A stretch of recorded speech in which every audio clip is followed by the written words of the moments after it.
Um abraço.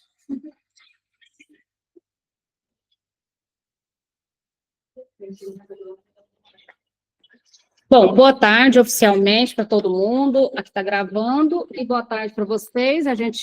Nós acabamos, a greve terminou, então a gente está oficialmente presencial, não aquela... Agora ninguém vai sem desculpa, né? E presencial... Férias agora são em outubro, todo mundo se lembra disso, né? Só em outubro agora. Vamos que vamos. A gente estava fazendo, e vamos continuar fazendo aquele esquema de entrar e sair do texto, tudo bem?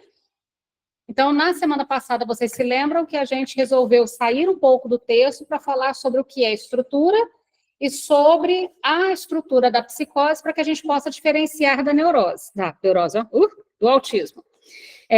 Inclusive, hoje no Instagram, até postei um resuminho sobre a psicose.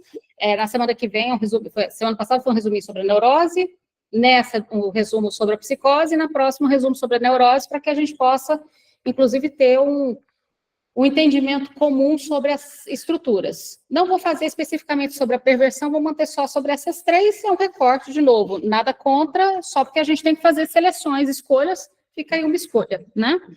Mas existem professores que falam, por exemplo, o Secarelli, ele dá um curso muito interessante sobre a clínica das perversões na psicanálise, que é excelente, recomendo demais.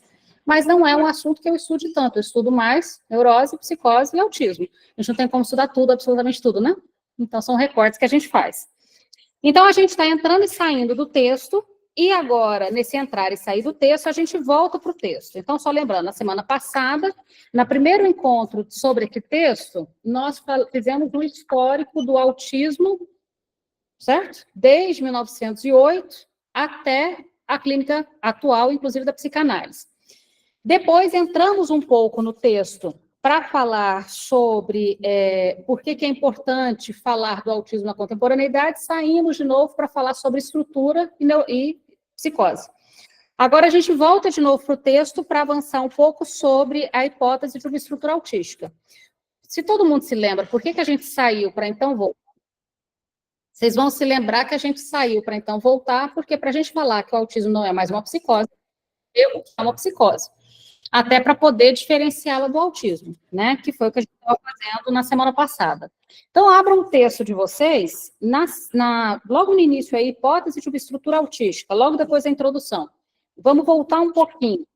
Vocês vão se lembrar que a gente parou 2 parágrafos para baixo, só para não ficar entre nada e lugar nenhum, a gente vai voltar um pouco, tudo bem? Vamos ler juntos e debatendo. Hoje o nosso encontro, diferente dos anteriores, que a gente afastou um pouco do texto, hoje a gente volta para o texto. Então, a gente vai lendo e debatendo sobre o texto. Todo mundo está com o texto em mãos? Todo mundo sabe qual é o texto, né? Então, a gente está nesse texto, certo? A clínica do autismo na hipótese de uma quarta estrutura. Quem tiver sem o texto, quer que manda lá no grupo ou todo mundo está? Manda. Professora, eu estou sem o texto, pode mandar, por favor? Manda no grupo, por favor, que nós entramos hoje. Vou mandar agora. Obrigada. Aqui.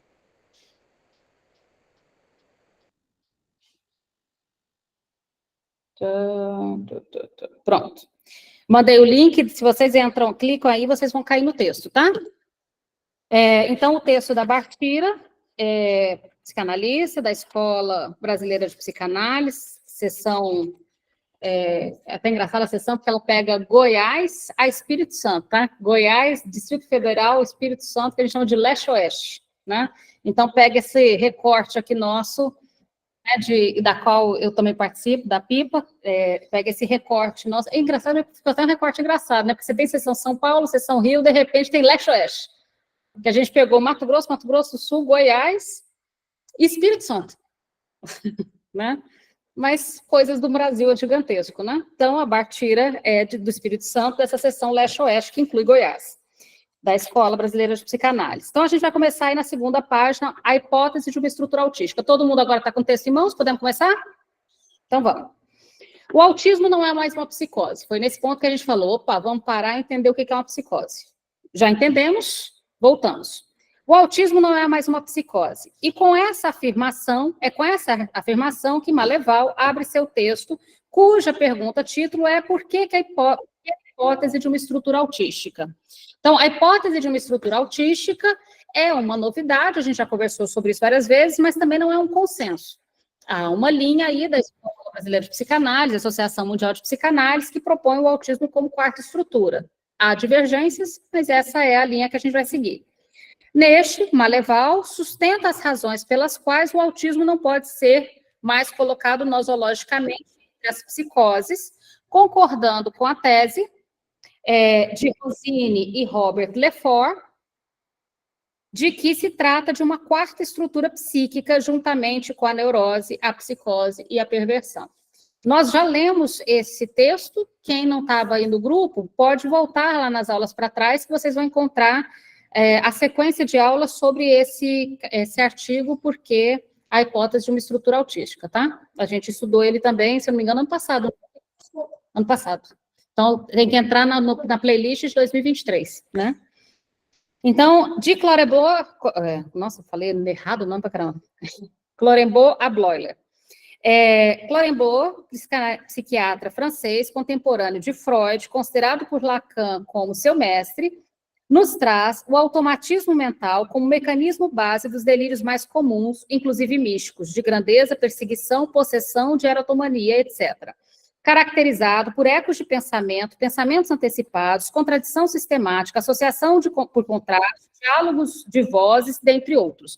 Então, o que é o automatismo mental? Como o próprio nome diz, é um pensamento automático do qual não vem de dentro para fora do sujeito, e sim de fora para dentro. E é justamente porque não vem de dentro para fora do sujeito que ele não tem, portanto, controle sobre ele. Então, é tratado como automatismo mental porque pensamento que invade o sujeito como vindo de fora. Tranquilo? O que é automatismo mental? Se eu falo de um pensamento, é um pensamento que eu posso interromper em algum momento. Por que eu estou pensando nisso? Nossa, para de pensar isso. Você pode começar a ter uma briga lá com você e você mesmo sobre esse pensamento. Afinal, esse pensamento, ele vem de ideias que são suas e de questões que são suas. Para você. O problema do automatismo mental é que o lugar de origem desse pensamento é de fora e não de dentro. Como é que você vai bater ou frear uma ideia que é externa a você e que te invade a despeito da sua vontade? Então, o autismo mental, que é essa base, portanto, para os delírios, mas também... na postagem, inclusive, eu coloquei os tipos de delírios mais comuns de acordo com o texto Freud do Schreber, que é erotomania, megalomania, lembram disso? Delírio de perseguição e ciúmes. São os 4 grupos principais. Se vocês voltam agora no texto e olham, vocês vão encontrá-los aqui. Megalomania, delírio de grandeza, né? Perseguição, delírio de perseguição, que é um dos mais clássicos. Erotomania, está aqui também, ou seja, basicamente estamos aqui fazendo a descrição das várias formas de manifestações delirantes. Lembrando que, então, o delírio é, portanto, um atravessamento automático de pensamento. Tudo bem? Por isso, automatismo mental. Nem diria que de pensamento, para fazer uma distinção, tá? Porque pensamento seria uma ideia de dentro. Então, automatismo mental como vindo de fora. Continuando. Segue dizendo que, a respeito da esquizofrenia, podemos isolar 2 tipos de sintomas característicos de acordo com o que se apresenta fenomenologicamente nos tratados da psiquiatria. Quais são os sintomas mais característicos? Os sintomas positivos e os sintomas negativos. Até tinha pegado para vocês uma tabelinha completa dos sintomas negativos e... Eu mandei para vocês essa tabelinha? Acho que eu mandei, não mandei? Mandei quem não recebeu, eu mando de novo. Essa tabelinha aqui, só com uma listagem.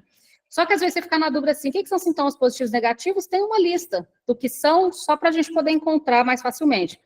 Então, quais são os sintomas negativos? Os sintomas negativos, aqui no texto está assim, alogia, por exemplo, pobreza da fala, fala vazia de conteúdo. Então, alogia, o A, de 100, logia de lógica, de logos, não é isso? Então, a logia, portanto, é uma fala que vem esvaziada. Esvaziada de conteúdo, esvaziada de compreensão, a logia, né? Uma fala que parece um tanto quanto não tão inteligente, não tão cheia de complexos. O próximo, embotamento afetivo, o nome próprio já diz, embotar afetivamente, essa dificuldade, inclusive, na interação social. Embota-se afetivamente, e embotando afetivamente, eu tenho dificuldade de colocar esse afeto nas minhas relações interpessoais, o que significa que há uma diminuição na habilidade de expressar-se emocionalmente. Lembrando que expressar emocionalmente, quando eu me expresso emocionalmente, eu expresso na relação com alguém. Essa pessoa vai saber se eu estou triste, saber se eu estou alegre, tudo bem? Então, o embotamento afetivo é essa dificuldade de expressar para um outro o que eu estou sentindo, tá? Então, não é que a pessoa não está sentindo, ela só tem dificuldade de expressar para um outro o que ela está sentindo, né? De manifestar essa expressão emocional. Anedonia, né? Inabilidade de experimentar prazer na interação social, mesma coisa. Lembrem-se, vocês estudaram em psicopatologia, esse prefixo a, que significa sempre não, né? Então, o a, que significa não, nedonia, que tem a ver com interação social, então, a anedonia é essa dificuldade não só de interagir socialmente, mas principalmente de adquirir dessa interação social alguma satisfação. Então, é uma interação social que acontece, mas acontece com grande angústia, entende? Com grande ansiedade. O que seria uma interação social que acontece com uma grande quantidade de desprazer? Sai na rua e alguém ri do outro lado e você já pensa, tá rindo de mim, vou lá quebrar a cara dele. Imagina você sai na rua, alguém buzina e você já pensa, por que tá buzinando para mim? Veja, se você está numa relação imaginária com o mundo, entende o que é relação imaginária com o mundo? Que pode ser pelo grandeza, erotomania, perseguição, lembra disso? Então, se eu estou numa relação imaginária, o que é essa relação imaginária? Relação imaginária é uma relação entre o eu e o moá, em que todas as relações do mundo parecem convocar um espelhamento. Se alguém está rindo, deve ser de mim. Se buzinou, é para mim. Se estão cochichando no fundo da sala, é sobre mim. Se levantaram para ir no bebedouro, para beber água, foi para fofocar sobre mim. Nós temos um exemplo disso. Foi para fofocar sobre mim. Ou seja, o que seria, então, essa anedonia? Se você vai ao mundo já numa sensação de que o que falam, o que olham, o que buzina, de algum modo é sobre você, e é sobre você de um modo ruim, você vai conseguir ter prazer na interação social? Então, são pessoas que você tem dificuldade de convencê-las a sair de casa, mas não pelo mesmo motivo do autismo. Você tem dificuldade porque o sair de casa é muito desgastante. Mas e se eu sair e rirem de mim? E se eu sair e brigarem comigo? E se eu sair e olharem para mim e rirem de mim? Deu para entender a lógica? A interação social é custosa, é pesada. Bom, continuando. E a volição, né? Agora, lembrando, sintomas negativos e positivos, vocês vão ver que eles têm uma comunicação. O que faz essa dificuldade de experimentar o prazer da interação social negativo vem de um sintoma positivo, que é o delírio. Os dois vão conversar. Então, a volição, também o a, prefixo a de não, né? Perda da iniciativa e da vontade próprias. Então, são pessoas que, vez por outra, se não tomar cuidado, vão se deixar ser guiados por terceiros. E aí vem um perigo de cair em terceiros maldosos. Porque vocês entendem que se alguém se coloca numa posição da perda da iniciativa e da vontade próprias, alguém pode pegar essa pessoa e dirigir na vida, e aí vem os perigos. Por exemplo, a pessoa no estado vulnerável, um quadro psicótico, pode entrar, por exemplo, para um grupo que faz com que essa pessoa faça coisas radicais em nome desse grupo, que ele próprio não faria sozinho. Vocês estão entendendo o que eu estou colocando? Que é uma preocupação que a gente tem em relação às psicoses. Se, por exemplo, entra para dentro de uma seita, essa seita diz, se você quer participar desse grupo, você tem que fazer X, Y ou Z. Como falta aí uma iniciativa ou vontade própria, para participar com a menor dificuldade possível daquele grupo, pode ser que simplesmente ele obedeça aquilo que estão mandando. Entende a coisa? Agora, veja agora os sintomas positivos. Eu vi que você fez uma pergunta aqui, Diego. Sintomas positivos e negativos. Sintomas positivos são aqueles que acrescentam algo, sintoma negativo é aquele que retira. Então, você pode perceber que os sintomas negativos que a gente narrou até aqui são todos em relação à falta. E percebe que quase todos começam com o prefixo a, de não? Então, é só vocês lembrarem, por exemplo, a fazia. Lembra de afasia? Alexia, apraxia. E a gente vai brincando com todos os vocabulários da psicopatologia, né? Então, todos os vocabulários que dizem de falta, de não haver, tem um prefixo a, correto? Então, aquilo que falta. Se é o que falta, Diego, por isso que a gente chama de sintomas negativos. É o que falta porque é aquilo que é retirado. De modo geral, você interage socialmente porque tem uma certa satisfação nisso. A anedonia é uma falta do interesse ou a falta da possibilidade de se satisfazer nessa interação social. Agora, e o sintoma positivo? O sintoma positivo é aquilo que acrescenta, que não está lá. Então, por exemplo, delírios, alucinações, falas desorganizadas, comportamentos bizarros, distorções ou exageros cognitivos é um acréscimo de coisas nas relações. Então, a pessoa só está rindo e você, pela construção delirante, por exemplo, interpreta que está rindo de você. Então, você acrescentou algo ao ambiente. O que está acontecendo de modo pragmático no ambiente? Tem você, tem a pessoa e a pessoa está rindo. Ela pode estar rindo, por exemplo, de uma conversa no podcast. Eu lembro de um rapazinho psicótico que ele quer muito ter porte de arma. O sonho dele é ter porte de arma. E aí ele baixou da internet um livro sobre porte de armas, que é Esqueça Tudo que Já Te Falaram sobre a Proibição das Armas. Enfim, sabe aquele título comprido que diz tudo? E ele leu esse livro, ficou fissurado por esse livro, que é muito ter porte de arma, já passou dos 18 anos, teoricamente, poderia ter, mas não deve ter. E aí eu pergunto, mas você gostaria de ter uma arma para quê? Porque quando alguém ri de mim, eu vou dar um tiro na cara dele. Aí você fica preocupado, mas quando que alguém está rindo de mim? Toda vez que eu saio na rua e alguém ri, eu acho que é sobre mim. Logo, e eu fiquei pensando, por exemplo, eu faço caminhada escutando podcast. E, vez por outra, eu rio sozinho no meu podcast. Eu pensei, eu vou ser a primeira a levar um tiro, né? Porque você está lá fazendo caminhada, escutando seu podcast, você ri, você está rindo do seu podcast. Mas tem alguém que interpreta que o seu rir é para ele e te dá um tiro. Deu para entender por que o sintoma positivo? Então, veja, o que tem? Tem ele andando na rua, tem eu andando na rua, escutando meu podcast. Eu dou uma risada. Ele poderia interpretar minha risada de vários modos, ou nem perceber a existência dela. Mas pelo sintoma positivo, não só ele percebe a existência dela, como ele coloca uma certeza, deu para entender por que é positivo? Ele acrescenta uma certeza que não está lá. Não é uma pergunta, será que está rindo do quê? Um neurótico talvez perguntaria, essa pessoa está rindo de quê? Aí olharia o fone e talvez ia supor, deve estar escutando alguma coisa engraçada. Mas no caso da psicose, não é uma dúvida, é uma certeza, entende? Então, ele acrescenta isso ao ambiente, algo que não está lá. Está rindo de mim, vou lhe dar um tiro na cara. Vocês entenderam por que ele não deve ter porte de arma? Porque se ele diz que qualquer um que ri na rua é dele, e ele queria ter uma arma para poder dar um tiro em alguém que está rindo dele, ele não deve ter uma arma. Tudo bem? Continuando. Então, sintomas negativos, deixa eu fotografar e mandar. Eu vou fotografar só porque é mais rápido do que eu achar o arquivo agora no computador e mandar, tá? Só para vocês terem uma... Deixa eu mandar aqui.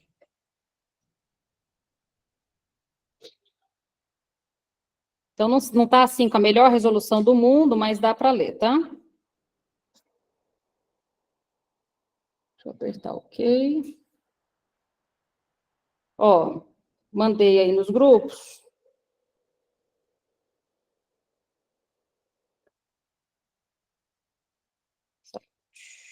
Pronto.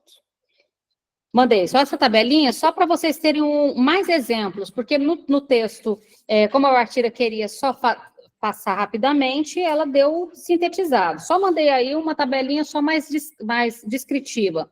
Então, sintomas negativos de um lado, sintomas positivos do outro. Todo mundo recebeu a tabelinha aí no grupo?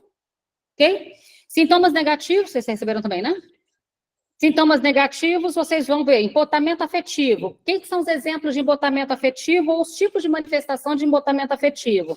Expressão facial inalterada, diminuição dos movimentos espontâneos, pobreza de gestos expressivos, pouco contato visual, diminuição ou ausência de respostas afetivas, afeto inapropriado, falta de modulação vocal.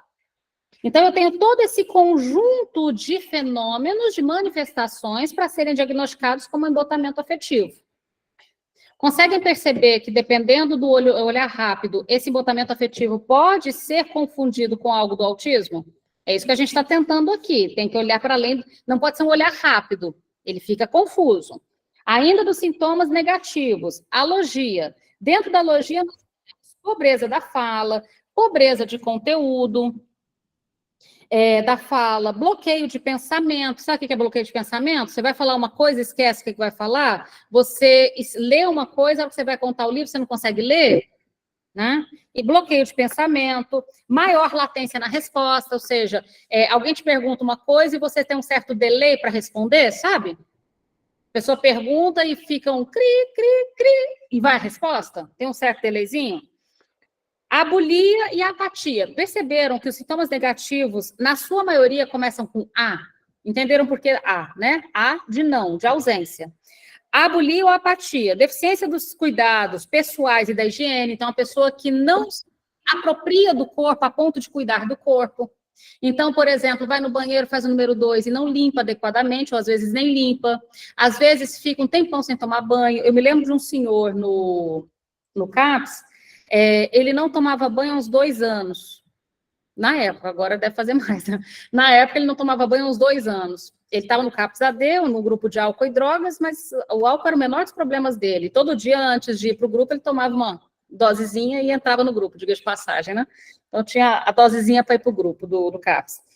E é interessante, esse senhor tinha uma história muito interessante, mas esse senhor, por exemplo, do CAPS, o que chamava a atenção, aí você perguntava assim, mas por que você não toma banho? Não, tem chuveiro, eu sei que eu tenho que tomar banho, eu chego até a tirar a roupa e ligar o chuveiro. Depois eu visto ela de volta e saio. Aí ele falava, mas eu troco a cueca, tá? Aí ele dá notícia, eu troco a cueca. Mas chama a atenção essa coisa da deficiência. Esse senhor, ele estava aí com seus 60 anos, mais ou menos. Faz uns 2 anos que ele não tomava banho. Essa deficiência nos cuidados pessoais e de higiene. Não que isso não virava um enigma. Ele até falava assim, não, eu sei que é importante tomar banho, mas eu simplesmente não tomo banho. Isso não conseguia virar exatamente uma questão. Continuando. Falta da persistência no trabalho e nos estudos. Falta na persistência nos trabalhos e no estudo também é bastante comum. Então, você tem, quando na infância e na adolescência, muita falta em aula, não quer ir na escola, tem dificuldade de ir, não faz tarefa, fala que vai para a escola e escapa para qualquer outro lugar, você só vai descobrir que não foi para a escola, porque está uma semana faltando, e a escola liga e fala, olha, você sabe que o fulano está indo para a escola, mas ele saiu daqui para ir para a escola. Então, onde que ele está enquanto ele não vai para a escola? Deu para entender? Então, você tem uma falta de persistência no trabalho ou nos estudos. Então, uma pessoa que troca de trabalho com muita frequência, falta com muita frequência, chega atrasado, vai embora mais cedo, não faz as tarefas na época escolar, ou seja, dificuldades esse ponto. Uma anergia física, falta de energia física mesmo. Aí vocês têm aí a anedonia e a questão da atenção. Do lado dos sintomas positivos, que são acrescentar coisas ao ambiente. Alucinações, delírios, e aí vocês têm nas alucinações 5 sentidos, basicamente, né? Audição, vozes, olfato, basicamente os 5 sentidos da musiquinha da Xuxa mesmo, né? Táteis, olfativas, visuais e assim por diante. Os delírios. Os delírios já são ligados mais a conteúdos, né? Percebam que as alucinações estão ligadas mais à forma que elas chegam. Os delírios estão associados mais a um certo conteúdo. Então, os delírios, eles podem ser persecutórios, de ciúme, culpa, pecado, grandiosidade, religiosos, somáticos, de referência, de ser controlados, de leitura da mente, transmissão do pensamento. Inclusive, um ponto interessante da diferença entre a paranoia e a esquizofrenia, eu costumo brincar quando a pessoa, ela chega e fala assim, eu fui em tal lugar e colocaram um chip na minha cabeça. Aí a gente já fica preocupado da pessoa cortar a cabeça para tirar o chip, né? E aí você pergunta, mas e aí, o que você vai fazer com isso? Não adianta fazer nada, porque o chip foi colocado no mundo etéreo, por exemplo. Aí você já fica mais tranquilo. Opa, ele não vai cortar a cabeça para tirar o chip vai ficar por ali mesmo. Mas é interessante porque você tem até uma diferenciação entre a paranoia e a esquizofrenia, por exemplo, nisso que afeta o corpo ou não afeta o corpo. A gente não vai falar sobre isso agora, mas as manifestações de como essa construção aparece também nos dá um critério diferencial entre as duas. Comportamento bizarro, roupas, aparência, comportamento social, comportamento sexual, agressividade ou agitação, estereotipias. Também tem estereotipias na psicose, viu? Também tem estereotipias e repetições aqui. E, por fim, alteração formal de pensamento, descarrilhamento, que a pessoa falar descarrilhado, tangencialidade, incoerência, falta de lógica, fala acelerada, reverberação e neologismo. Inclusive, no neologismo eu tenho um muito bom. Uma pessoa em sistema de internação, um dia ela disse, meu pai tem uma plantação dentro de um versículo. Essa eu já contei na disciplina de psicopatologia. Como assim, seu pai tem uma plantação dentro de um versículo? Andava com a Bíblia debaixo do braço, para não cair o pai, que tinha uma plantação, eu não me lembro agora se é arroz, soja ou trigo, deve ser soja, porque é Goiás, dentro do versículo. Dentro de um versículo. Ela abria a Bíblia e mostrava o versículo onde o pai tinha lá a plantação. Entendem o que é o neologismo? De modo geral, você não faz uma plantação de soja dentro de um versículo da Bíblia. Entretanto, como manifestação de uma alteração do pensamento, sim, alguém pode dizer que tem uma plantação de soja dentro de um versículo da Bíblia. Deu para entender a lógica? Agora, por que eu trouxe isso daqui? Só para apontar que, veja, embora hoje a gente diz que o autismo não é mais uma psicose, e não é, ele pode ser confundido. Existem algumas coisas um tanto quanto semelhantes, entende? Rosana? A tangencialidade, Renata, eu fiquei na dúvida, como é que seria isso? Tangencialidade é quando o seu pensamento ultrapassa o tema tangente. Por exemplo, quando você está falando sobre plantação de soja, né, o assunto é plantação de soja. De repente, a tangencialidade, ou seja, você tem um certo assunto circunscrito. Deixa eu pegar um exemplo melhor. Criança em sala de aula. Está em sala de aula falando de matemática, de repente a criança pergunta de história. Está falando de história, de repente a criança pergunta de furacão. Está falando, ou seja, é como se ela fugisse do assunto que está tangente naquele momento. Entendi, obrigada. O que, inclusive, é interessante, Rosana, porque isso nos dá uma certa noção. Por exemplo, às vezes a gente fala assim, mas por que esse menino perguntou isso se a gente está falando sobre aquilo? Uhum. Por que essa pessoa sempre puxa um assunto que não tem a ver com o que está sendo conversado? Vocês já perceberam isso? Isso vai criando, e não é sempre o mesmo assunto no sentido de um interesse específico, é sempre um outro assunto que não necessariamente o conversado. Fernanda? Oi, boa tarde. Boa tarde. Aproveitando, falando em criança, esses sintomas também podem ser confundidos com a neurose? Mesmo que a gente sabe que o sujeito é atemporal, mas a criança está em constituição, né? Então, essas situações podem aparecer numa criança que está se constituindo na neurose? Pode, até porque, Fernanda, vou até colocar dois termos separados. Deixa a palavra constituição para o sujeito não como processo, mas como momento. O sujeito se constitui num só ponto, no encontro do corpo com a linguagem. Lembra lá no esquema, no gráfico do desejo, aquele encontro da libra de carne com um grande outro, ali a gente tem um sujeito que se constitui desse encontro. Constitui o sujeito, inclusive determina-se ali o grande outro para aquele sujeito. Esse processo deixa processos de subjetivação ou processos de estruturação ou processos... porque a constituição do sujeito, ela não é um processo. Ela se dá num só ponto. O que acontece ao longo do processo, né, não é tanto o sujeito, mas os efeitos de subjetivação. Porque você tem um sujeito que se constitui, mas o mundo vai acontecer ainda sobre ele, né? Então, o sujeito se constitui, mas as coisas vão acontecer, ele vai ficar gripado, mãe vai cuidar, o pai não vai cuidar, o pai vai cuidar, a mãe não vai cuidar, alguém vai morrer, vai entrar na escola, sei lá o que vai acontecer na vida de alguém. Ao longo da vida, muita coisa vai acontecer. Então, a gente não tem como prever, a gente no oráculo, né? No oráculo de Delfos, a gente não tem como prever o que vai acontecer no percurso desse sujeito. Mas o que a gente fala de estrutura? Como ele vai responder a esses acontecimentos, entende? Então, não nos interessa tanto o que vai acontecer, mas como ele vai responder. E essas respostas que ele vai dar, nos dá notícia da estrutura e nos dá notícia também desses processos de subjetivação, digamos assim. O sujeito está constituído e isso diz como ele vai responder. Então, por exemplo, nós temos psicoses da infância? Temos. Nós temos neuroses na infância? Temos. Nós temos autismo na infância? Temos. E a base do pequeno perverso polimórfico ainda para dar a graça para isso tudo, né? Ali do... todas as estruturas estão ali. Inclusive, uma coisa importante, tem uma diferença entre a neurose infantil, que é, por exemplo, a do homem dos lobos, e a neurose da criança, que é a manifestação já neurótica na criança. O Freud, em 1913, posso passar depois o direitinho local, em 1913, o Freud escreve um artigo falando sobre a questão das neuroses na infância, não neurose infantil, mas as neuroses na criança.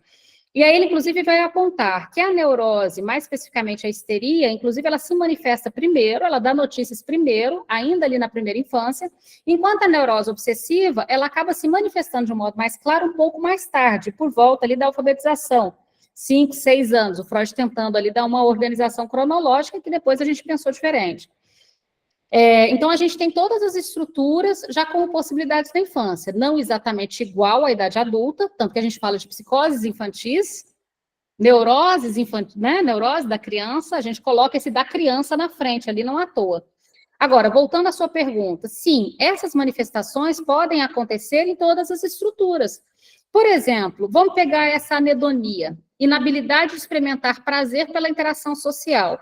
Hoje mesmo, de manhã, a gente estava conversando em sala de aula, na disciplina de psicopatologia na infância, sobre, por exemplo, eu brinco, estava escrevendo um texto para o Dia do Amigo, que eu achei que ficou super bonitinho, diga de passagem, para o sábado, e aí eu estava lendo um texto do Freud sobre o que é amigo. E um texto que eu nunca tinha lido, na verdade, sobre ele, o reencontro dele com os colegas e professor de colegial. É um texto que está no livro Totem Tabu, de 1913. E aí eu achei muito interessante o Freud falando sobre a questão dos amigos e falando uma coisa interessante que é a única possibilidade da gente conseguir sobreviver no mundo lá fora, ou seja, durante a infância, a gente sair da casa dos nossos pais e ir para a escola, para a creche, é que a gente faça amigos. Caso contrário, o mundo lá fora seria selvagem. Ou seja, a gente não conseguiria sobreviver no mundo lá fora. E é interessante você pensar isso. Então, os nossos colegas de escola seriam uma espécie de substituto dos nossos irmãos, enquanto os nossos professores, por exemplo, seriam uma espécie de substituto dos nossos pais, né? Então, a gente vai para a escola com uma certa segurança, porque lá a gente encontra substitutos afetivos, a gente estabelece uma relação afetiva com os nossos professores, tal qual os nossos pais, e com os nossos colegas, tal qual os nossos irmãos, e a gente consegue estar, por exemplo, numa escola. Não é legal a ideia? E aí, eu fiquei pensando, eu falei, e quando a criança não faz amizade? Porque, veja, o que ele está dizendo o que faz com que a gente consiga ir ao mundo, sem o mundo ser violento e selvagem com a gente, é que a gente construa laços desse mundo lá fora, não é? A partir, inclusive, dos nossos laços originários. Então, nesse sentido, imagina o seguinte, já passo para vocês, ir lá. Aí, nesse sentido, Fernanda, veja, e se a anedonia, a inabilidade de experimentar prazer na interação social, por exemplo, porque uma criança vive numa bolha? Você já viu aquelas pessoas que criam a criança como se ela estivesse numa bolha? A criança, ela suja o cantinho da boca, vem alguém limpar. A criança vai comer, lhe serve um prato. Ela vai comer, lhe dão na boca. Ela termina de comer, leva o prato para a pia. Ela vai dormir, deitam junto. Imagina essa criança que ela não tem absolutamente nenhum momento em que ela tem que se virar com o próprio corpo, ou os próprios objetos, ou os próprios cuidados. Conhece essas crianças? Não quer sair de casa, né? É difícil sair de casa. É muito difícil. E aí ela vai para a escola e é um pesadelo, ela quer voltar para trás. Sim. Ela vai para a escola, ela não consegue fazer um amiguinho, ela entra em desespero, eu não quero para a escola amanhã, eu posso ficar em casa? Ela gruda na barra ali da calça e não sai de jeito nenhum. E aí ela pode ser, essa inabilidade de experimentar prazer na interação social, ou seja, ali que era para ela ficar super feliz, vou para a escola, vou fazer amigos, vou encontrar meus colegas, ela encontra o contrário. Posso encontrar essa neurose? Claro. Posso encontrar no autismo? Claro. Posso encontrar nas psicoses infantis? Claro. Percebe? Por isso, Fernanda, que a gente não pode diagnosticar pelos fenômenos. Os fenômenos, por exemplo, toda criança que andar na ponta do pé, autista, a gente já falou sobre várias vezes. Não precisa. Pode ser N motivos pelos quais ela está andando na ponta dos pés. Eu não posso olhar o fenômeno e já correr com uma resposta. Não sei se eu te respondi. Com certeza, obrigada. E um autista, às vezes, não vai andar na ponta do pé, né? E, às vezes, o autista não vai andar na ponta do pé, tá vendo? Você não pode nem para um lado nem para o outro. Então, diagnosticar pelo fenômeno imediato é um perigo. Por isso a gente procura a estrutura, que é maior do que o fenômeno. Zilá? Vocês estão escutando quando pergunto? Sim. Zilá? Então, e quando uma criança, ela no consultório, ela tem um comportamento X que não diz respeito a nada de psicose, mas a mãe relata que em casa, tipo, a criança quer enfiar o dedo no ânus do irmão mais novo, faz uns desenhos esquisitos, tem uns comportamentos estranhos, e aí a mãe fala assim, aqui ele é outra pessoa, aqui ele é outra pessoa. E isso causa uma confusão, né? E assim, eu, particularmente, eu fico receosa de, às vezes, estar pecando, de não estar percebendo isso, eu não sei, sabe? Dá uma insegurança um pouco isso. Mas é por isso que a gente observa por mais tempo, Zilá. Porque, por exemplo, a criança vai manifestar na escola, em casa, no parquinho, coisas que não tem como ela manifestar no consultório, até porque no consultório não tem meu igual, meu rival, que é o irmão, não tem a competição com os colegas, no consultório tem você, um adulto completamente devotado, né, a escutar, a brincar, a observar, olha que maravilha, né? O mundo lá fora é um pouco mais complexo. Então, o que a gente faz para trazer o mundo lá fora? Por exemplo, nas crianças que brincam, no sentido mais projetivo da coisa, entende? Porque não são todos que chegam já fazendo grandes projeções, mas que, por exemplo, que colocam os acontecimentos da vida no brincar, por exemplo, você vai interpretar não o comportamento dela com você, mas o modo que ela brinca, né? Como ela lida com os personagens ali no brincar. O que o bonequinho X faz com o bonequinho Y? O que esse brincar apresenta para eu poder devolver para ele? Agora. Super tranquilo, é bizarro, é muito tranquilo, nada, não aparece nada na clínica, assim, é muito bizarro. E tem um outro ponto que por que a gente recolhe informações com os pais e com a escola? Para levar essas informações para interpelar, inclusive, a criança. Você sabe por que você está aqui? Não, não sei. O que você acha? Minha mãe deve estar preocupada com alguma coisa. O que você acha que sua mãe está preocupada? Não sei, vamos chamar ela aqui para ela contar? E aí, à medida que a própria mãe conta para a criança isso que você acabou de narrar, a criança vai ter que se posicionar sobre isso que acontece lá fora, que ela própria não necessariamente traz. Agora, por exemplo, como que ela vai fazer isso com o irmão no consultório se o próprio irmão não está? E é algo que talvez ela não vai representar na brincadeira, mas esse é o lance interessante. Todo material que a criança produz, eu não posso distribuir por aí, mas todo material que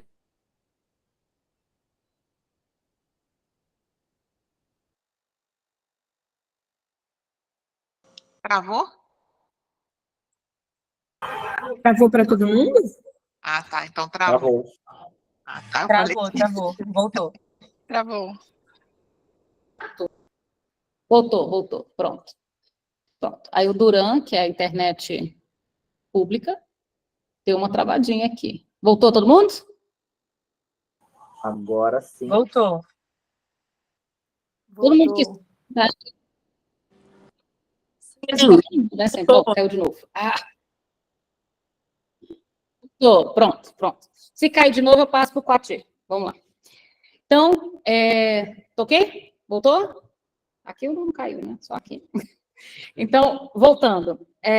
Zilá, todo material que for oferecido sobre a criança é da criança e pode ser levado para a clínica, entende? Lembrando que o que a criança produz não pode ser retirado de lá, mas o que é dito sobre a criança pode ser levado para lá. E você vai encontrar a melhor forma de fazer isso. Seja numa sessão lúdica com a mãe e a criança, seja uma sessão da criança com o irmão. Existem várias possibilidades. Nem sempre, inclusive, a criança vai entrar sozinha no consultório, tá? A clínica com crianças permite umas certas amarrações. Vocês sabiam disso? De vez em quando entra a criança e os pais. Inclusive, de vez em quando a criança leva cachorro, Ok, faz parte. Né, o que a criança precisar para conseguir produzir. Bom, voltando ao texto. Então, estamos ali, diga.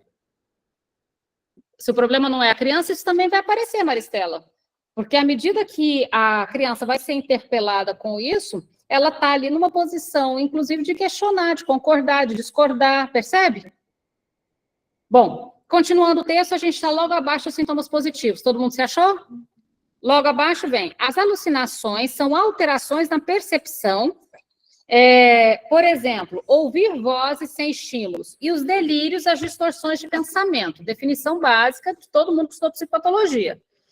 A articulação de informações e contextos, muitas vezes encadeados de forma absolutamente disjunta da realidade comum. Quanto à fala desorganizada, o que se tem como fenômeno é a ruptura da linguagem com a comunicação, a ruptura com a linguagem e com a comunicação, refletindo em uma desordem de pensamento. O comportamento desorganizado compreende a ruptura no controle e no monitoramento da parte motora do comportamento do paciente. Então, qual a parte que é mais visível para a gente na clínica? A desordem de pensamento e a ruptura com a linguagem. Então, a fala é fragmentada. O que é essa fala fragmentada? Sabe aquelas pessoas que falam parecendo uma árvore? A pessoa, ela começa a falar sobre uma coisa, depois ela passa para outra, ela passa para outra, ela passa para outra, passa para outra. Parece uma ramificação. Consegue entender essa cena? Imagine uma árvore cheia de ramos. E imagine que a pessoa, ela vai entrando em cada um desses circuitos de fala, de tal modo que essa fala, ao final, não forma um conjunto. Por exemplo, a fala neurótica mais regular é uma fala que forma um conjunto. A gente fala e retorna ao S1, fala e retorna ao S1, fala e retorna ao S1. E se brincar, no final da sessão, a gente tenta organizar tudo, bem neuroticamente. Entende? Ou na próxima sessão a gente traz uma organização no início da sessão. Então, na semana passada eu falei isso, isso, isso. Já viram aquela coisa bem neurótica? A gente fala, associe livremente, a pessoa está ali organizando a fala. Agora, nessa fala, no campo da psicose, quando a gente fala de ruptura da linguagem à comunicação, é como se, de algum modo, todas as ideias que viessem invadissem a linguagem e criando, então, um discurso fragmentado. Veja, quando eu estou aqui falando, tem um monte de coisa que passa lá na minha cabeça. Vocês, obviamente, nunca vão saber. Mas, por exemplo, quando eu vou escolher um exemplo, passam 5 exemplos na minha cabeça. Eu tenho que selecionar, enquanto estou falando a teoria, um dos 5 exemplos que passa pela minha cabeça. Inclusive, isso é muito interessante como que a cabeça da gente funciona, não é? Que a gente fala uma coisa, pensa outra, não é isso?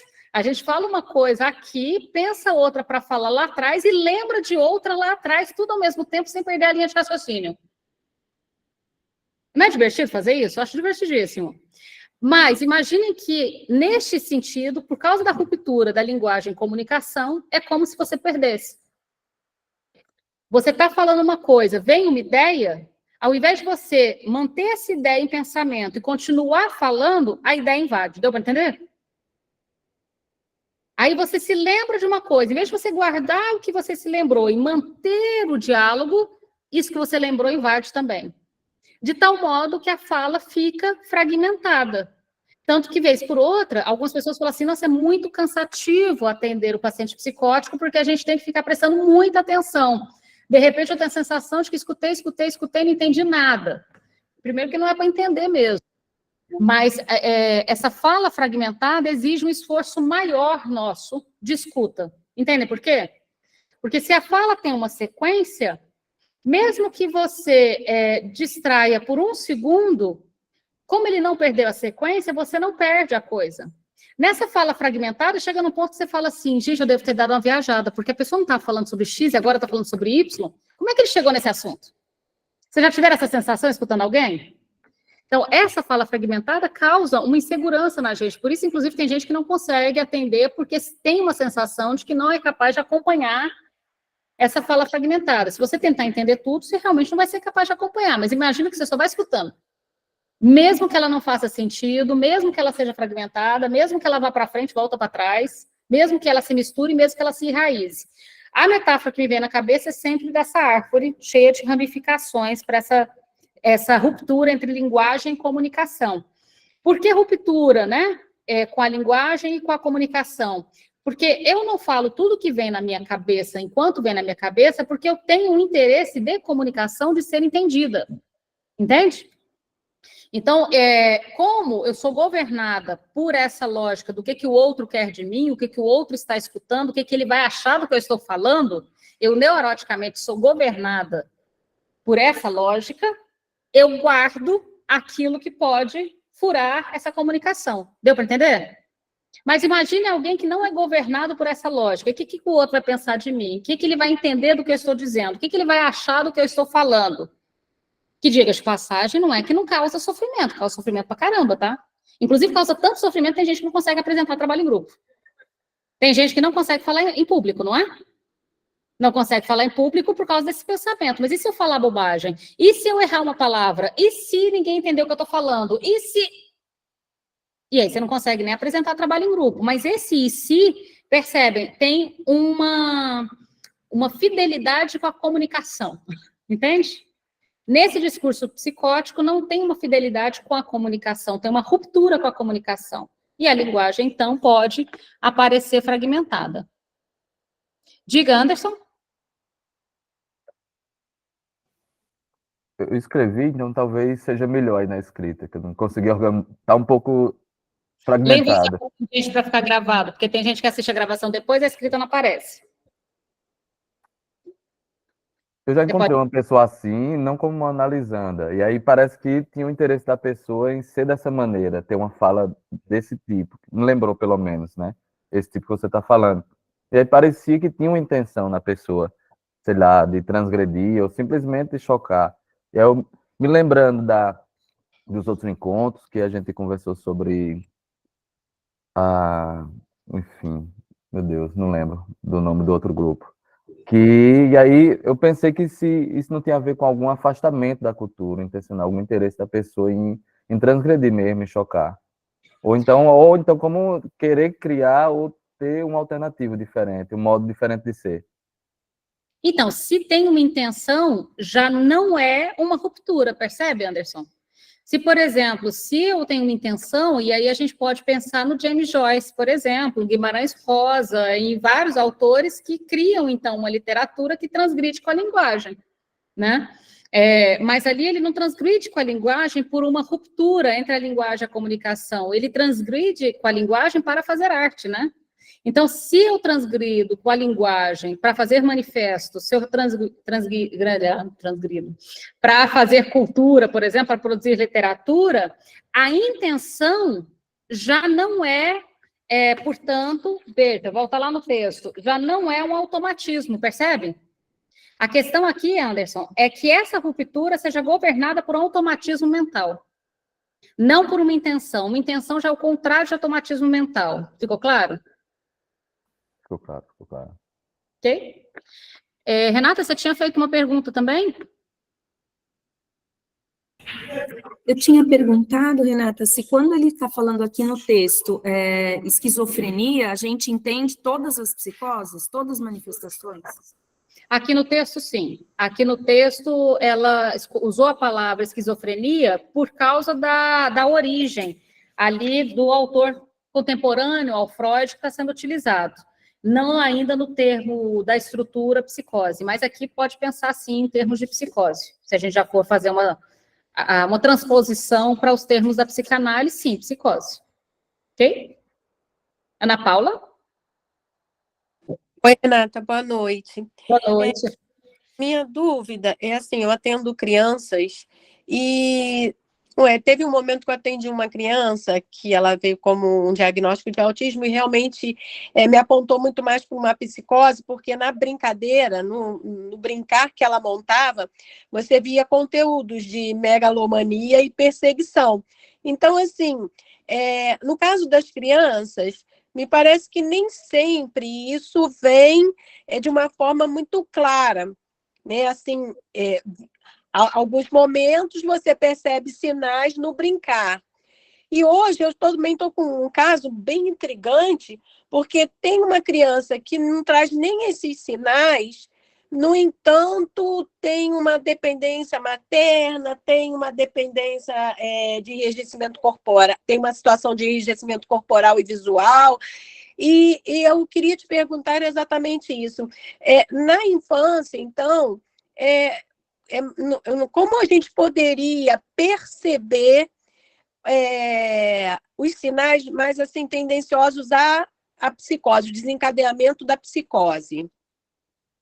Então, acho que uma boa saída, tem uma tese de doutorado que eu gosto bastante, e eu já passei ela algumas vezes, vou até passar ela de novo. Ela foi publicada em livro, é claro que eu recomendo que vocês comprem o livro, foi pela Scriptum, que é uma editora de Belo Horizonte, mas eu vou passar aí, é da Suzana Barroso, eu vou mandar a tese mesmo, tá? Na publicação do livro.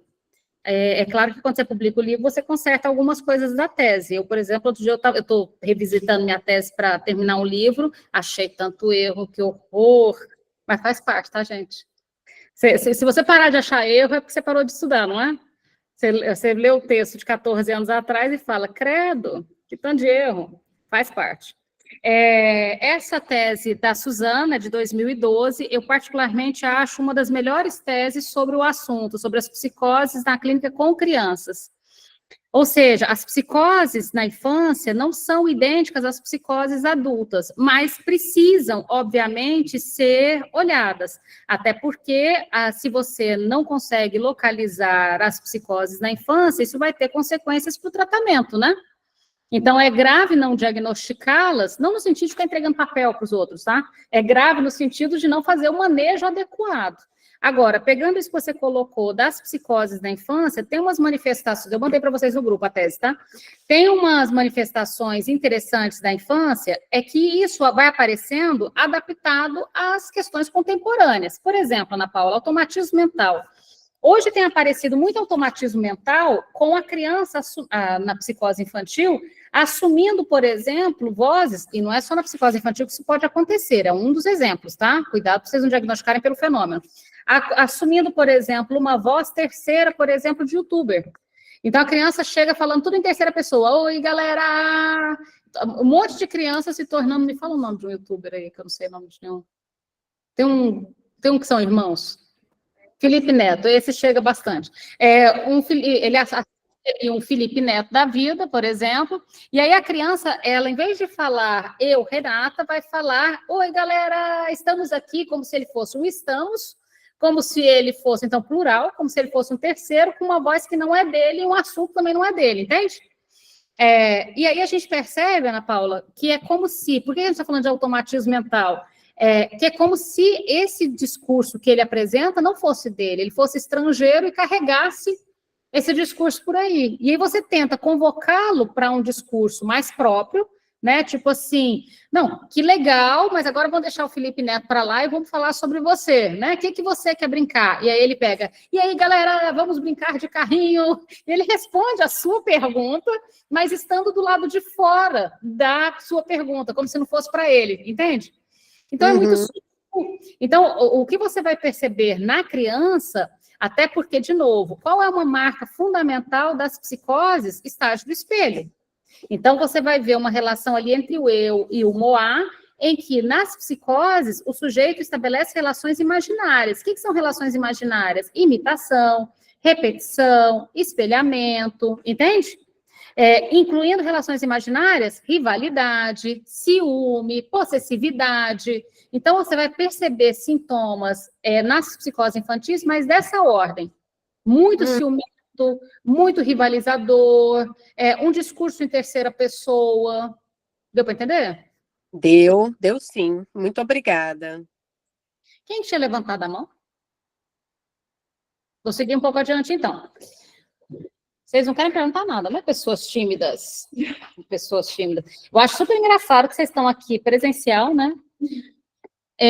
Rosane, sem querer, você colocou para transmitir alguma coisa aí na tela. Você consegue tirar sua transmissão?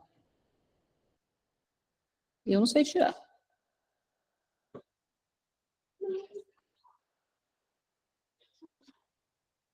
Vou colocar para transmitir, para colocar alguma coisa e sair para... Ah, saiu, pronto. Bom, Ana Paula, depois... Zila, só vou passar um pouquinho aqui para frente o texto, depois a gente volta nas perguntas. Então, vamos avançar um pouquinho mais. Então, vocês entenderam que essa fala, ela aparece desorganizada por causa desses fenômenos de ruptura com a comunicação e a linguagem, e o comportamento aparece com isso que eles chamam de comportamento bizarro. Cuidado que, às vezes, o comportamento bizarro dá uma sensação de uma coisa depreciativa, tá? Bizarro no sentido de diferente daquele cotidiano. Então, cotidianamente, as pessoas vestem uma camiseta um short e um tênis. De repente, a pessoa veste 10 camisetas, 5 shorts um sobre o outro. Consegue entender? Rosane, deixa eu tirar a sua... Vou tirar você... Aí. E agora interromper aqui para voltar. Pronto. Então, avançando um pouquinho mais. Vocês entenderam essa parte, tanto do comportamento quanto da linguagem. E avançamos um pouco mais. Bloiler, psiquiatra suíço, atribui a esquizofrenia né, aos 4 As. O que são os 4 As? Associações, você vê que tem muito A na esquizofrenia, né? Associações, que são as dissociações do processo de pensamento, ambivalência, autismo e avolição. Autismo, sim, a gente estudou isso no primeiro encontro desse texto, lembra? Autismo, quando Bloiler propôs o nome, autismo era um sintoma da esquizofrenia. Então, na história da esquizofrenia, autismo foi primeiro instituído como um sintoma, e não como um quadro nosológico separado. Se tiverem dúvidas, voltem lá, acho que está 4 aulas para trás, né? Então, Bloiler considerava que a esquizofrenia tinha essas 4 características: associações, ambivalência, autismo e avolição. Avolição a gente já estudou lá para trás, os outros você conhecem. E a presença dessa sintomatologia, e apresenta essa sintomatologia a fragmentação do pensamento e da personalidade. A palavra fragmentação, acabamos de falar sobre ela também. Então, fragmentação do pensamento é essa ramificação que a gente falou. Você pensa uma coisa, vai para outra, vai para outra, vai para outra, faltando uma certa unidade, esse enlaçamento né, que retorna ao S1 para fazer sentido. E a questão da fragmentação da personalidade. Como assim fragmentação da personalidade? A pessoa, ela assume voz são delas, pensamentos que não são dela, inclusive esses pensamentos que não são delas e comportamentos que não são delas são até perigosos, de novo com aquilo que a gente está falando. Pode ter alguém de má fé que aproveite, né, desse funcionamento das psicoses para tirar uma vantagem desse sujeito? Pode. Por exemplo, fazê-lo cometer alguma coisa ilícita ou que não deveria? Pode. Porque, no final das contas, essa fragmentação da personalidade encontra ali uma certa vulnerabilidade onde alguém pode entrar e colocar ideias. E aí temos um perigo, entende? Inclusive, diga de passagem, não à toa, você vai ter aí determinados grupos que recebem esses sujeitos, porque, às vezes, esses sujeitos são bons radicais em determinados grupos. Isso é um pouco perigoso. Continuando. Para Bloiler, o aspecto central da esquizofrenia são os sintomas negativos. A lista está aí no grupo dos sintomas negativos, que a gente falou: embotamento, alogia, abulia, anedonia, né? Os sintomas negativos, que são esses vários As, né? E Bloiler, que inclui o termo autismo, né? Também é um A. Partindo da palavra alterotismo, a gente já falou sobre isso, tira eros, fica autismo. Perceba, então, que, para Bloiler, basicamente, a esquizofrenia é diagnosticada por aquilo que não se tem. Então, não se tem eros, não se tem vontade, percebeu? Tudo A. Esse tanto de A é por aquilo que não se tem, por aquilo que falta. Nos faz pensar se aplica realmente aos autistas, porém sem eros. Eros aí, energia de vida, sexualidade, direcionamento da libido, investimento libidinal, né? Os autistas sequer falariam ou fariam minimamente alguma inserção no mundo. E aí a Bartira já faz uma leitura crítica muito importante. Para a gente usar a palavra autismo, a gente vai ter que desconectar da origem. Essa origem do autismo como alterotismo sem eros, ou seja, um investimento sem energia de vida, sem libido, não é o que a gente vê. O que a gente vê é que o sujeito, a gente estudou isso no capítulo 3, vocês lembram do Maleval, da borda autística, é que o investimento libidinal dá na borda. Lembra disso? Não na linguagem como neurótico, não no corpo como no psicótico, mas na borda. Mas dizer que não tem investimento libidinal, que não tem energia de vida, que não tem eros, é errado. Então, a primeira coisa para a gente considerar o termo autista, a gente vai ter que desconectar aqui dessa origem, que era um investimento em si sem eros. Tudo bem? Ana Paula, você queria perguntar? Não sei por que ficou ainda depois de você ter respondido. Vou tentar tirar. Vou baixar sua mãozinha, então. Zilá? A estrutura, então, vamos dizer, da psicose na criança, ela pode ser definida até que idade, ou a partir de qual idade, eu acho que seria mais apropriado? Tipo, Esquece idade. Eu vou enfatizar isso muito para vocês. Esquece esse negócio de idade. Se a gente começar a colocar uma idade, a gente pensa em resposta, pensa em manifestação. A questão que fica em crianças muito pequenas, um bebê de 0, 1, 2, a gente ainda não tem notícias de como que ele responde pela via da linguagem, porque a linguagem está em processo de aquisição, percebe? Ele está aprendendo as primeiras palavras, ele está estabelecendo esse contato com o corpo, com o mundo. Então, nesse primeiro momento, honestamente, é prematuro dizer qualquer coisa. Tanto que, nesse primeiro momento, os tratamentos que a gente propõe não são tanto para diagnosticar, mas para estimular essa criança a poder ampliar o seu conhecimento com o mundo, entende? Então, você oferece brincadeiras, jogos, motricidade, linguagem, trocas, você oferece um universo para que a criança possa se apropriar do corpo, da linguagem, das interações, do brincar. Mas não pense nesse momento, Zila, tanto em diagnóstico. Agora, quando que a gente começa a pensar um pouco mais em questão de diagnóstico, em questão de estrutura? Se a gente for ser bem freudianamente, castração, né?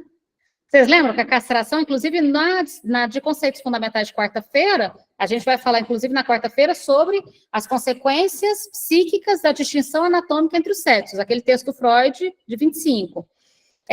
Quais são as consequências da descoberta da castração? Porque as consequências psíquicas da distinção anatômica entre os sexos é a consequência da entrada da fase fálica, e com a entrada da fase fálica, as consequências da distinção anatômica.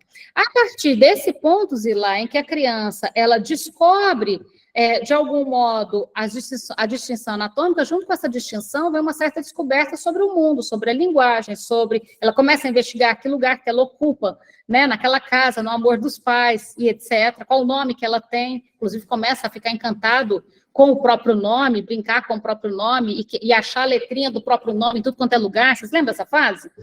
Nessa etapa, a gente pode até começar a dizer, Zila, que a gente já pode observar como ela responde ao mundo.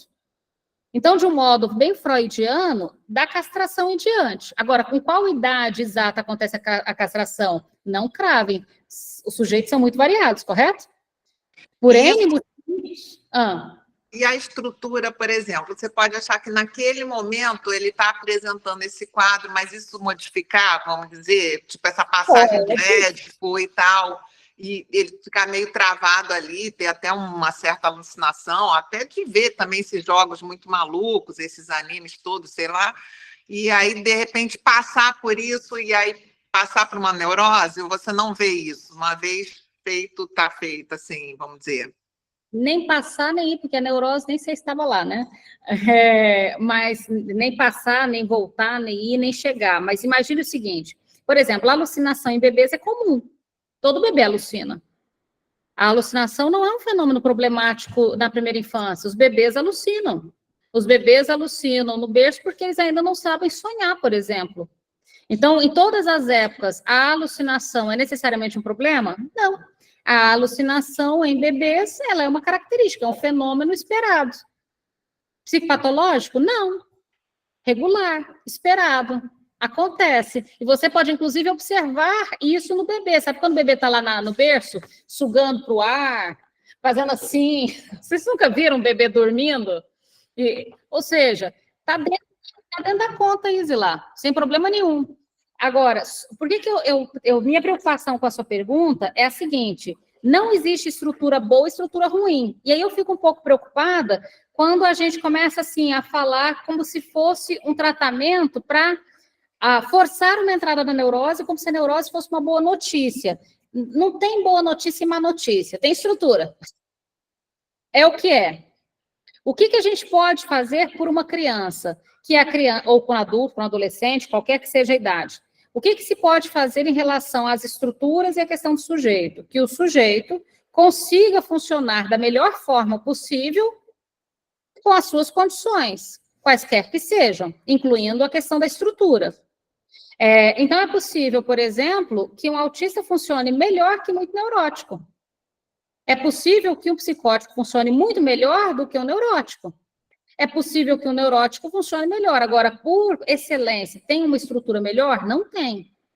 Não tem. Então, também não é um objetivo do tratamento fazer virar uma estrutura, mas que o sujeito, dentro da sua singularidade, tem as melhores condições. Mas é pela condução do tratamento, né, que eu tô perguntando isso, porque aí são condições diferentes, né? Se num determinado momento ele está numa estrutura X, é um determinado, né, tratamento, né, uma condução diferente de se ele está numa outra estrutura Y, né?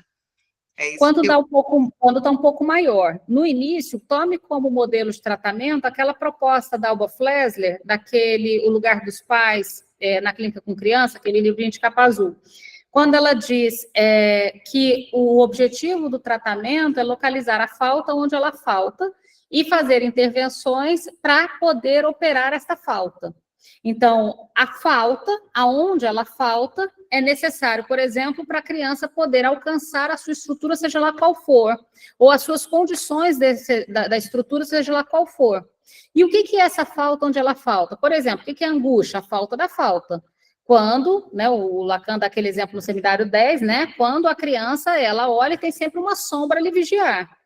Então, é necessário que a criança, por exemplo, quais as orientações aí dessa falta onde ela falta? Se a criança faz e você serve água, ela nunca vai aprender a falar água. Então, é necessário faltar esse adivinhar a criança em algum ponto para que ela tenha que provocar uma pergunta. Gostaria de água? Posso pegar água, por favor? Então, o tratamento inicialmente com crianças pequenas não focam tanto nessa questão da estrutura, mas de localizar a falta onde ela falta. Cercear essa questão da falta onde ela falta, aí a gente vai ter condições de pensar em estrutura. Mas, a princípio, a criança que nos chega, a direção é um tanto quanto semelhante. Por exemplo, as perguntas que se faz são muito sobre se esse sujeito tem chance para advir. Por exemplo, o que um sujeito tem chance para advir? Essa criança que chega numa posição, vez por outra, de sintoma da família, no caso a neurose, ou uma posição, inclusive, de objeto ou de assujeito. O que é um assujeito? A criança que não tem qualquer autonomia para se apropriar do que é seu. Então, essa criança, ela é convocada a cuidar do próprio corpo, da própria alimentação, a ter autonomias, a dormir sozinho, a comer sozinho, a sentar no pinico, a tirar a fralda, sabe essas coisas que não são bobagem, coisa nenhuma? Então, o início de tratamento de criança, independente das estruturas, e lá, é a conquista das autonomias. É fundamentalmente advir como sujeito, seja lá qual for, sujeito neurótico, sujeito psicótico, sujeito autista, mas advir como sujeito, entende? E só quando ele tem alguma apropriação dessa posição de sujeito que eu posso dizer como ele responde, como ele trabalha no mundo. E aí a gente vai investigar como que ele trabalha no mundo, como que ele responde quando convocado, como que ele faz uma tarefa quando solicitado? Como que ele... Entende? E aí eu tenho como saber quais as respostas que ele dá no mundo. Mas primeiro, para eu saber como ele responde, ele tem que advir como sujeito. Então, primeiro, o tratamento, eu diria que está mais no campo dessa busca das autonomias, a partir da falta onde ela falta, do que da estrutura. Vamos avançar um pouquinho mais no texto? Ok? Eu vou passar 100% para online, se vocês fizerem isso de novo. Oh. A gente vai aqui. Você tem que falar com os outros. Vou falar com todo mundo. Eu entendi assim, muito bem,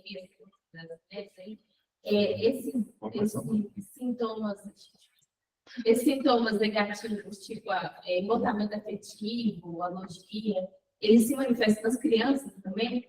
Se manifesta nas crianças também, se manifesta em qualquer idade. Nas crianças, nos adultos, a questão é que, nos adolescentes, a questão é que cada tempo eles vão manifestar de um modo característico àquele tempo. Entende? Por exemplo, a coisa eu falei das roupas. Um adolescente, por exemplo, tem até uma que está na minha tese, um caso que eu trabalhei na tese, que a minha tese foi sobre psicose, né? E que ela chegava, então ela não tomava banho há meses, nem quando menstruava tomava banho, não usava roupas íntimas, e ela ia empacotando uma roupa em cima da outra roupa. Então, os seios ela amarrava com uma faixa e colocava camisas largas, uma em cima da outra, 10 camisas. Não usava calcinha, no lugar de calcinha usava shorts, bermudas, e colocava bermuda em cima de bermuda e saias em cima daquilo tudo. Então, ela virava um parangolé de roupas, né? E isso na adolescência. Quando ela começou a fazer isso? Por volta dos 12, 13 anos, quando ela começou a se vestir sozinha. Isso não aparecia antes na infância, tanto porque a vestiam. Consegue entender? Porque durante um determinado ponto da infância, a criança ela não se veste, ela é vestida por alguém, correto? Então, esse sintoma vai aparecer mais expressivamente quando ela se apropria desse vestir-se. Mas significa que na infância não havia outro? Havia outro. No caso dela, por exemplo, já tinha alguns sintomas que na psiquiatria chamam de comportamentos bizarros. Eu tenho um pouquinho de problema com essa palavra, mas é assim que eles chamam. Ela é ruim. Mas ela já tinha algumas manifestações que passaram despercebidas como coisas de criança, ali no contexto em que ela era criada, naquele contexto específico. Acho que em determinado contexto não passaria despercebido. Naquele contexto, sim. Quando que passou, que a coisa ficou muito visível? Quando ela menstruou, ela parou de tomar banho.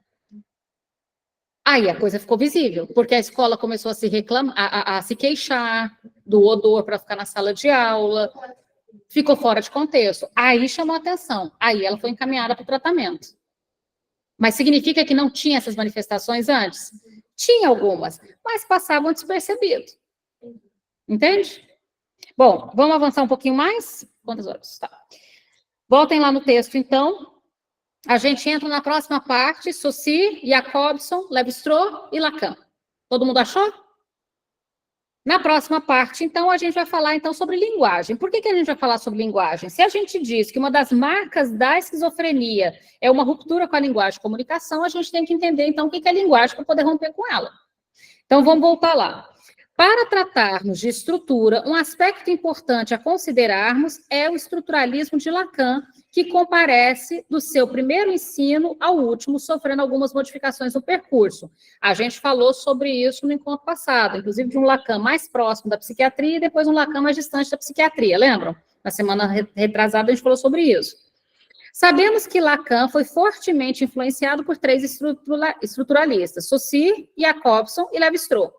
Quando escreve os complexos familiares na formação do indivíduo, em 1938, ele afirma que falar de complexo significa falar de estrutura. A família não é dominada por comportamentos biológicos, mas estruturada por complexos simbólicos. Isso é bem interessante. Então, de acordo com o estruturalismo, o Lacan, inclusive Lévi-Strauss, escreveu um texto sobre complexos familiares também, sobre estruturas de parentesco, um livro importante sobre estruturas de parentesco. O que define uma família não é tanto os seus laços biológicos. O que define uma família são os seus complexos simbólicos. Inclusive, isso é um tanto quanto regular. Veja, tanto não são os comportamentos biológicos que uma criança pode ser adotada, tanto não são os comportamentos biológicos que alguém pode ser incorporado à família, né? Por N motivos. Então, o que define uma família são os seus complexos simbólicos, ou seja, como que elas se articulam simbolicamente pela via da linguagem, não tanto as questões biológicas. Com isso, Lacan coloca que há uma dependência intrínseca em relação aos componentes da estrutura familiar, na constituição dos laços, como uma sujeição em relação à organização significante da fala, o que se conhece como transmissão transgeracional. Então, transmissão transgeracional é, digamos, é a nossa genética, né? Só que não a nossa genética sanguínea, a nossa genética simbólica, aquela talvez muito mais importante. Quando alguém chega e fala, eu bebo, mas meu pai bebia, meu avô bebia, meu bisavô bebia, na minha família todos bebem. Ora, na minha família todos bebem porque a bebida passou pelo DNA? Ou é mais provável que na minha família todos bebem por causa de uma transmissão transgeracional? Então, a transmissão transgeracional é uma certa mensagem que mesmo que você desconheça, ela te afeta. É uma mensagem simbólica que é entranhada nas relações de parentesco, entende? Sabe aquela informação que é passada? Inclusive, voltando à questão da distinção anatômica, você pode até não saber... Renata, sabe aquele videozinho que você falou da quarta? Você está com ele aí fácil? Acho que ele está no Instagram, não consigo, acho que, trazer para cá. Então, na quarta-feira, você já deixa ele aí pronto. Mas a Renata até me mandou um videozinho que eu achei interessante, que é assim, crianças de 4, 5 anos para a escola, as professoras pedem para elas, me fala, por exemplo, o que você imagina, né? Desenha para mim como que seria uma pessoa que pilota um avião. Aí eles desenham um homem. Me fala para mim como é que seria uma pessoa que trabalha no corpo de bombeiros. Desenha um homem. Me fala para mim como é que seria uma pessoa que trabalha no hospital fazendo cirurgia. Desenha um homem. Ora, como é que essas crianças de 4, 5 anos colaram em todas essas profissões a figura masculina? Biológico isso? Genético? São crianças muito pequenas que ainda não fizeram uma escolha profissional e, no entanto, já fazem um recorte de gênero das profissões, correto? Isso é um bom exemplo de transmissão simbólica, entende? Então, você nem percebe, mas você está transmitindo simbolicamente quando você fala para a menina lavar a louça e o menino lavar o quintal. Quando você diz, por exemplo, para a menina varrer a casa e o menino dá banho no cachorro. Você percebe que você vai fazendo já um certo recorte de gênero, que a pessoa, você nem percebe, mas você já está fazendo essa transmissão transgeracional entrar.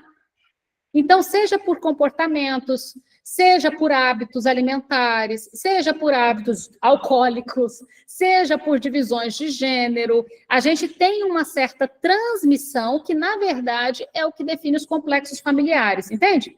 Então, o que define os complexos familiares é, sobretudo, essa transmissão transgeracional, que é uma espécie de transmissão simbólica. Então, é um tema bem legal para estudar também. Renata? Então, aí, não percebe quem transmite e também não percebe quem recebe. Nenhum dos dois percebe. E aí é interessante quando a gente conta, né? Por exemplo, quando a gente pergunta assim, me fala como é que funcionam as coisas em casa, como é que vocês dividem as tarefas, aí fala assim, não, a minha filha lava a louça, o meu filho varre o quintal. Aí você pergunta, sempre? Ou de vez em quando vocês mudam?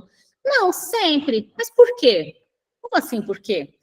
Por que justo essa tarefa? Por que justo sua filha vai lavar a louça e o seu filho vai varrer o quintal? Porque percebe que já tem uma divisão de gênero em que a tarefa dentro de casa vai ser feminina e a tarefa fora de casa, quintal, vai ser masculina. E aí, talvez, já vão dar uma justificativa. Azul e rosa, Belita, também. Essa coisa do azul para os meninos e rosa para os meninos. Essa coisa é incorporada. Veja, você está grávida. E aí você vai fazer o chá revelação. E aí, inclusive, tem uns chás revelações que estão poluindo o meio ambiente. Vocês viram o pessoal que coloriu a cachoeira? Vocês viram? Vocês viram? Aqui em Goiás. Aqui em Goiás. Eles foram fazer um chá revelação... E aí eles coloriram a cachoeira, e de repente a cachoeira saiu, não sei se rosa ou azul, porque eu não me lembro se é menino ou menina, mas eles coloriram a cachoeira. Gente, eles poluíram uma cachoeira para fazer um chá revelação. Brega, mas antiecológico, sobretudo, percebem? Agora, me diga, o bebê que está dentro da barriga da mãe, faz diferença para ele, azul ou rosa? Então, mas o chá revelação já dá uma certa notícia, não dá? Desse chá revelação vão vir as escolhas dos objetos do quarto, das roupinhas que vão ser compradas, percebem? Vai fazendo uma série de seleções que vai fazendo essa transmissão. Então, essa transmissão, Renata, mesmo que você não perceba ou não tenha intenção, ela tem efeitos. E a gente vai ver as consequências dela. Então, a família, o que é família? Por que o Lacan fala de complexos familiares na formação do indivíduo? Olha que legal esse texto. O texto do Lacan é bem legal, de 38. Complexos familiares na estruturação do indivíduo. De que modo isso que se transmite simbolicamente impacta sobre você? De que modo as escolhas que você faz na sua vida advêm dessa estrutura familiar? Eu fico pensando sempre, sabe aquelas pessoas que falam assim, eu queria ir em tal lugar, isso não é para você. Você sabe, não sei se vocês já viram isso, tem gente que fala desse jeito. Não, isso não é para você. Eu queria ir em tal festa. Não, esse tipo de festa não é para gente, a gente como a gente. Vocês já viram que tem gente que seleciona um certo comportamento, um certo lugar? Vocês nunca viram as pessoas fazerem isso? Como se houvesse pessoas que podem entrar no lugar e pessoas que não podem entrar no lugar, pessoas que podem ir no restaurante ou no shopping. Eu já vi isso até em shopping. Outro dia eu estava em São Paulo, eu tinha inaugurado um shopping novo em São Paulo, já faz um tempinho, mas um que você só entra de carro, porque fica numa via expressa grande, um shopping bem caro, daquelas lojas assim, que o relógio mais barato vai ser 50 mil. Eu não me lembro agora o nome do shopping, tá? Sou péssima nisso e não entro em shopping há 10 anos. Mas, aí o cara do Uber, taxista, o Uber, não me lembro se estava táxi ou Uber, ele começou a contar, passamos na frente desse negócio, ele falou, você viu esse shopping aqui que inaugurou? Eu falei, não, nunca vi. Ele, a minha esposa quis ir lá, me arrependi demais. Perguntei, por que você se arrependeu? Eu sou dessas pessoas que conversam com Uber, tá? Converso a viagem toda. Ixi, bato altos passos. Termina a viagem, às vezes a gente continua conversando um tempo. Tá? Bato altos passos. Não, mas por que você se arrependeu? Aí ele falou assim, não, porque assim, ali é para você se sentir pobre. Ali você vê que não é pra gente. Eu falei, mas como assim não é pra gente? Não tinha nada no shopping que eu tinha condição de comprar. Então, por que serve você entrar no lugar que você não consegue comprar nada? Uma jaqueta era 150 mil, um relógio era 50 mil. Cada coisa ali custava mais caro que o meu carro. Então, essa separação. E aí ele falou assim, esse shopping não é para mim. Essa frase eu achei curiosa. Em vez de ele falar, esse shopping é uma bosta, porque, na minha opinião, o shopping é uma bosta. Porque se você não consegue entrar no shopping e se sentir confortável nele, ele não cumpriu com o seu objetivo. Mas parece que o objetivo deste shopping, que eu não me lembro o nome agora, desculpem, realmente não lembro, mas é em São Paulo, um grande caro que entra pela Pinheiros, Marginal Pinheiros. Qual que é? Como é que ele chama, Renata? É o Cidade Jardim. Cidade Jardim, isso. E aí, eu achei curioso que, em vez de ele interpretar esse shopping é uma porcaria, prefiro aquele shopping é melhor, ele interpreta para si. Eu me senti pobre, aquele shopping não é para mim. Vocês entendem a diferença? Olha, interpreta que o shopping é ruim, não interpreta que você é menos.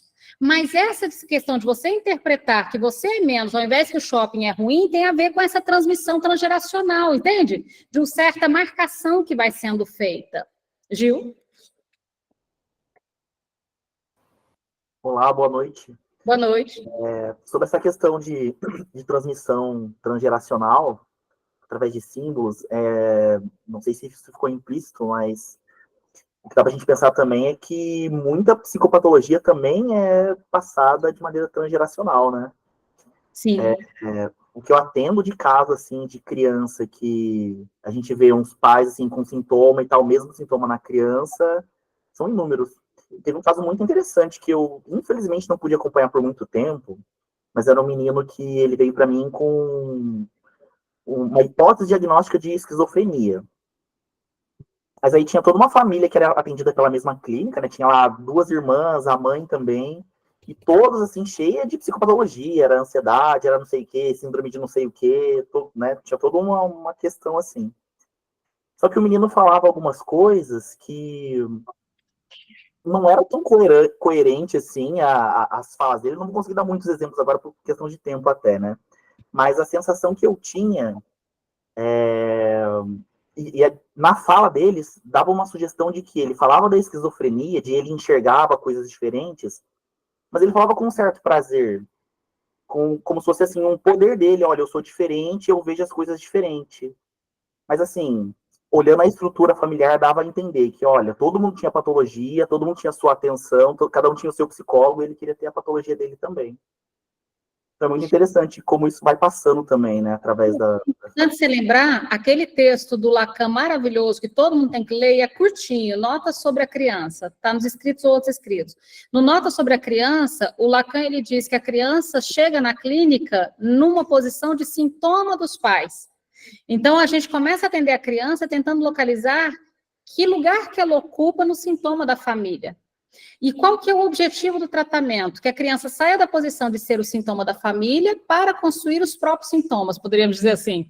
Ou seja, que ela saia desse lugar de ser o resultado de um texto que é imposto sobre ela para a construção do próprio texto. Eu gosto dessa ideia do texto, porque eu gosto dessa ideia da Irene Brum, inclusive, aquela jornalista que eu gosto muito, tem um livro dela chamado Meus Desacontecimentos, muito bonito, que ela fala que a vida tem uma estrutura de ficção, então trata-se da gente descobrir como ao longo da vida a gente vai construindo a nossa história, né? Então tem uma certa escrita, e eu gosto de pensar que a clínica com crianças é a construção de uma história. Eu convido uma criança para ela escrever uma história que lhe seja própria, inclusive saindo da história que ela é determinada, entende? Mas a criança chega com uma história que começou antes dela, que começou a despeito dela, e uma história, inclusive, da qual, talvez, não sendo dela, ela padeça.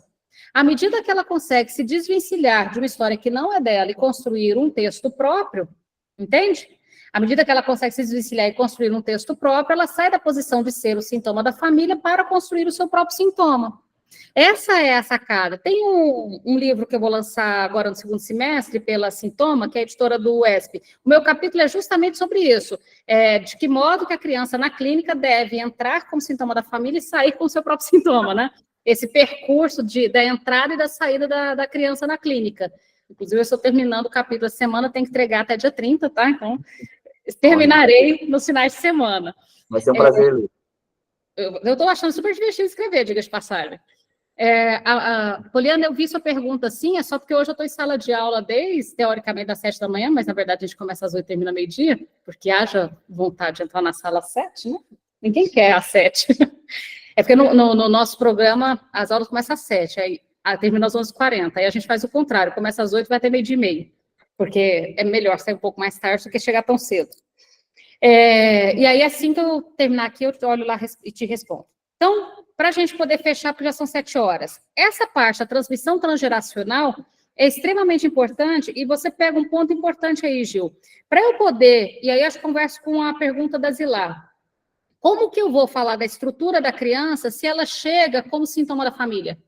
Para eu falar da estrutura do sujeito, o sujeito tem que apresentar os seus próprios sintomas primeiro, entende? Então, primeiro eu preciso fazer com que a criança percorra, né, faça um percurso de desvencilhar de um texto que não é seu, para um texto que lhe seja próprio, para então eu poder dizer como ela utiliza esse texto na relação com o mundo. Percebe, Zilá, como eu não posso partir da estrutura no caso da criança?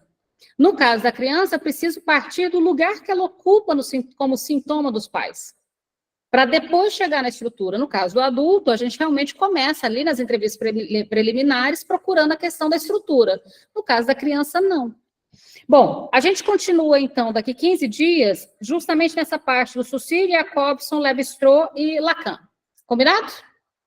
Combinado? Combinado? Bom descanso para todo mundo. Quarta-feira tem conceitos fundamentais e quinta tem psicanálise e cultura. Beijo para todo mundo. Excelente. Obrigada. Boa noite. Beijo. Tchau. Obrigada. Tchau. Tchau. Obrigada. Tchau.